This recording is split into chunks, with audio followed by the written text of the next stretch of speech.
Hi again everybody, welcome back again di Bitcoin update. Bitcoin hari ini luar biasa ya, kita ngelihat pergerakan yang sangat impulsif, breaking dari dia punya beberapa area resistance dan juga supply.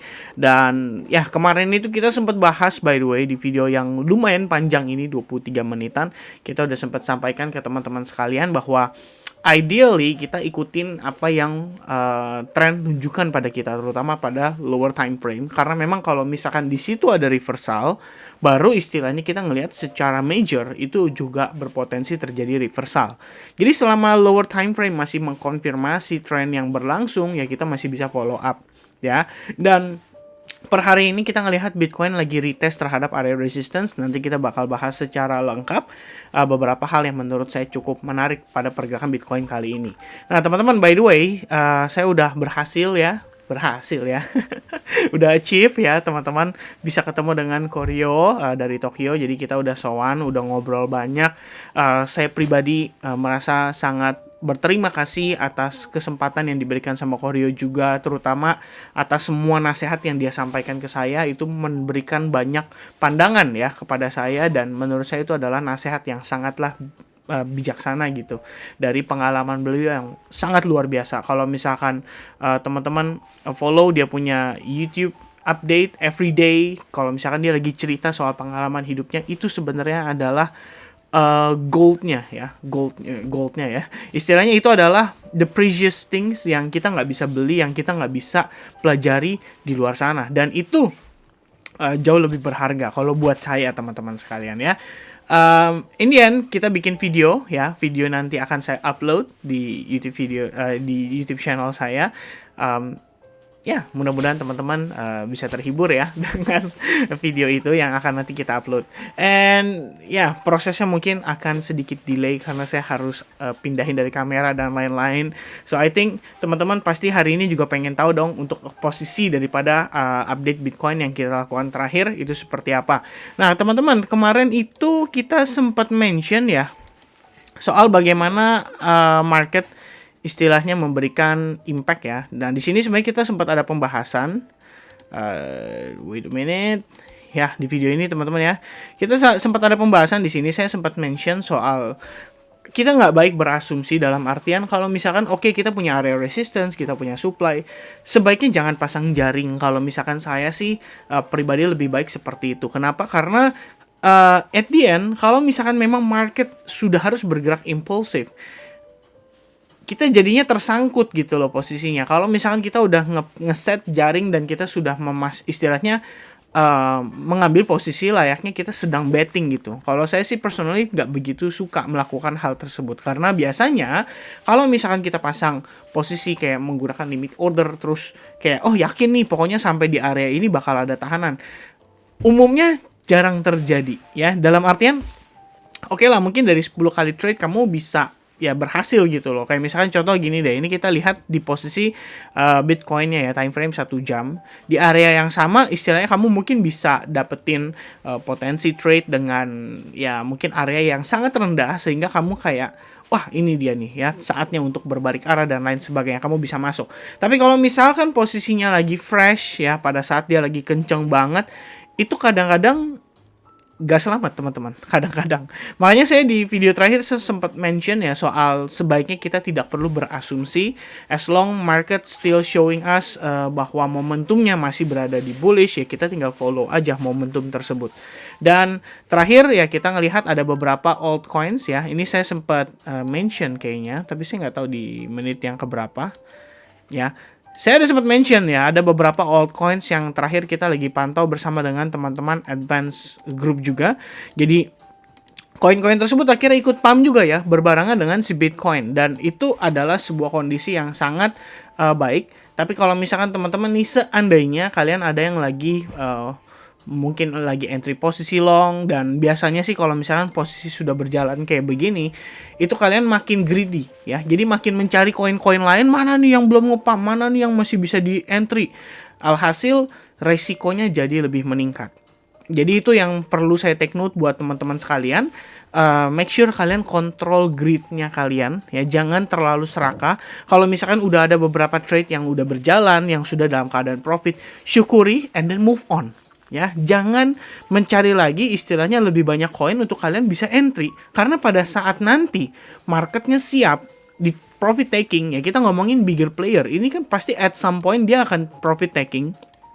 Ya, kemarin kita ngelihat sign-nya berupa doji, and then ada bull candle close, and then the next day, which is tadi pagi, itu closing-nya bagus banget, ya, sangat impulsif, dan harga bahkan melewati ya closing candle pada kisaran tanggal-tanggal akhir Januari dan awal Februari lalu. Jadi ini so far udah bagus banget untuk Bitcoin. Ibaratnya kalau misalkan teman-teman melihat nih secara gambaran besar, yang terlihat itu adalah higher high, higher low, which is di sini terkonfirmasi dengan wave 4 di atas Fibo 38,2%. Lagi-lagi ini adalah sebuah kalau saya bisa bilang sih, lagi-lagi ini adalah sebuah kondisi yang sangat baik untuk pergerakan daripada si Bitcoin. Wait a minute teman-teman. Nah, ini kita buka ya Elite Wave Theory biar teman-teman bisa belajar juga walaupun sekilas. Nah, ini untuk wave 4. Jadi sebenarnya kita punya personality ya di setiap wave. Dan biasanya wave 4 itu kalau misalnya dia retrace sebisa mungkin itu tidak ini kita ngomongin yang bagus ya. Perfect scenario adalah less than atau kurang dari 38,2% retracement daripada wave 3. Dan kemarin kita melihat bahwa retracement itu bahkan kurang dari 38,2%. Jadi di 21.200 itu harusnya menjadi target, tapi ternyata Bitcoin ketahan sampai di 21.300, which is di area resistance sebelumnya juga. Dan ini sempat kita mention juga di video terakhir. In the end, we have a doji di sana. Kita kemudian melihat ada sebuah bull candle confirmation after the doji candle, and then closingnya kemarin untuk wave, bukan wave ya, istilahnya untuk pergerakan kemarin itu benar-benar sangat strong, mengindikasikan bahwa market itu udah ready untuk rally kembali. Nah, apa yang menurut saya menarik dari kondisi saat ini adalah kita berada di dalam FAT, ya. FAT yang diciptakan oleh SEC, di mana mereka berusaha untuk menuntut Paxos ya, masalah BUSD, katanya ini adalah securities dan bla bla bla bla bla. But once again, crypto market menunjukkan situasi yang unik, di mana di balik FAT tersebut, market justru sedang dalam keadaan euforia. Ya, kita ngelihat market rally rata-rata hijau pekat pada pergerakan hari ini. Jadi sebetulnya, kita boleh suspek ya teman-teman, kita boleh suspek bahwasanya penguatan ini tuh bisa jadi ya buat sebagian orang akan bilang mungkin akal-akalan yang dibuat oleh para bandar atau big fund atau whales atau bigger players untuk supaya mereka bisa profit taking. Ya, jadi bisa mereka exit dulu lah istilahnya dari market gitu. But once again teman-teman, pertimbangan lain adalah selama short term time frame atau selama price action sendiri menunjukkan memang kita masih bullish, kita nggak perlu terlalu banyak berasumsi. Ya, jadi saya bukan tipikal orang yang kita ngelihat nih, wah akan ada FAT nih dan lain sebagainya, saatnya kita melakukan short selling dan istilahnya menyusun posisi sell, short, ya dihajar terus dan in the end kita malah jadi korban likuidasi. Ya, kalau misalkan kita terlikuidasi, itu akan menjadi order sebetulnya untuk para bigger players untuk memanfaatkan situasi yang berlangsung pada retail trader. Jadi as a retail trader, ideally kita bisa melihat ya selama price action menunjukkan situasi yang masih positif. Saya mungkin akan follow up daripada price action itu, karena menurut saya yang namanya price action ya, market kita bilang ya, structure ya, market structure menunjukkan situasi di mana ya harga nggak bisa bohong gitu ya. Apapun action yang diambil oleh bigger player, semua tertulis istilahnya tergambarkan nyata melalui candlestick yang terbentuk ini. Jadi kita bisa mengambil data tersebut dan kita bisa istilahnya manfaatkan atau kita olah kembali menjadi sebuah informasi. Informasi bukan untuk kita langsung eksekusi. Ya, untuk eksekusi kita ngomongin proses yang jauh lebih panjang dan itu sewajarnya terjadi karena kita ngomongin transaksi dengan uang. Kalau kita ngomongin transaksi bohong-bohongan, demo-demoan atau istilahnya virtual account doang, ya kita nggak mau pusing. Nggak usah pusing istilahnya kayak gitu ya. Beli atau jual aja. Kalau bagus, kalau benar ya kita tinggal show istilahnya, gue berhasil nih, gue profit. Tapi kalau misalnya kita ngomongin real money, you need a couple more istilahnya, apa kita bilang ya bahasanya, butuh beberapa consideration atau pertimbangan before kalian decide apakah ini adalah transaksi yang ideal untuk dilakukan.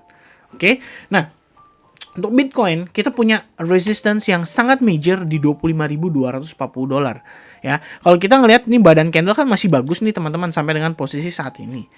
Ya menjelang 25.200 waktu itu juga sama ya, rejectionnya tuh telat. Begitu harga udah nyampe ke sana, reject kenceng. Begitu jelang pagi ternyata closingnya di 24.400. Bayangin teman-teman, ini selisihnya $800 terjadi dalam kurun waktu yang relatif singkat ya. Jadi nggak menutup kemungkinan nanti pada saat sesi New York mungkin atau London kita bisa melihat ada rejection. Jadi istilahnya kalau dari saya waspada ya. Ngelihat market lagi tiang hijau seperti ini, lagi hijau raya seperti ini, make sure kalian tidak greedy ya. Jadi nggak perlu ngambil transaksi terlalu berlebihan dan alhasil malah jadi boncos ya. Result secara overallnya itu yang perlu saya take note sekali lagi buat teman-teman.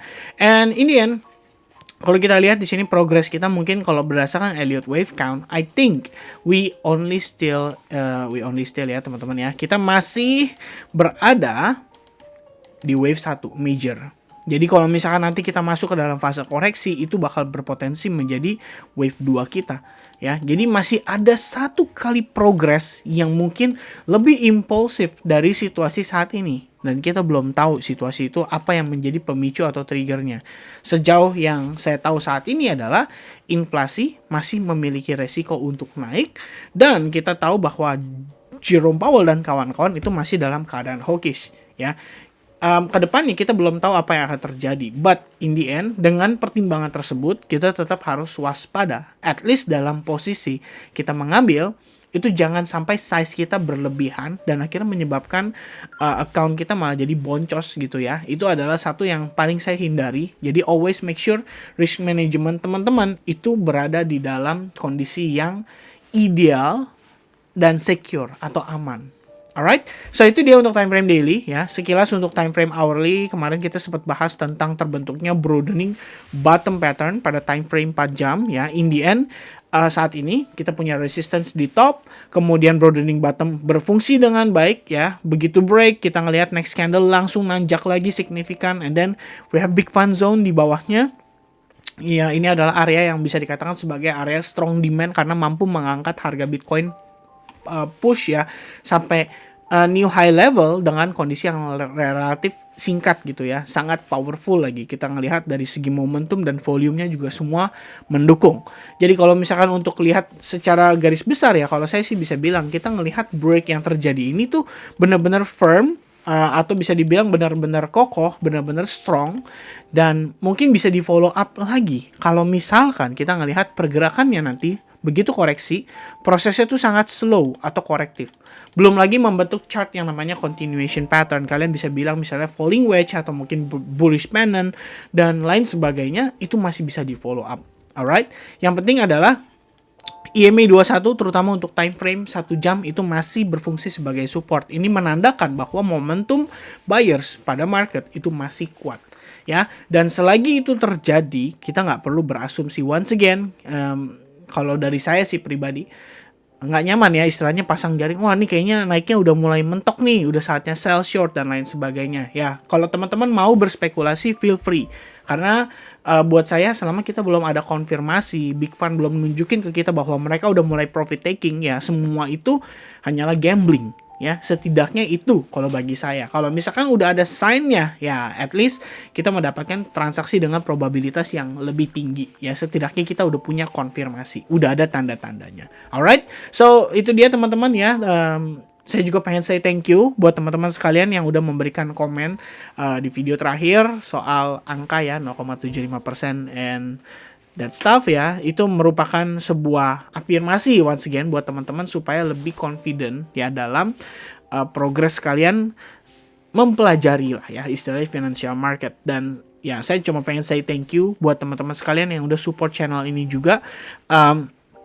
Also, saya juga turut happy, turut senang kalau misalkan di video terakhir banyak memberikan manfaat buat teman-teman sekalian. So, I think that's it from me di video kali ini. Semoga juga demikian memberikan manfaat yang baik dan positif. God bless everyone, have a nice day, and I'll see you guys again later in the next update. Cheers guys, bye-bye!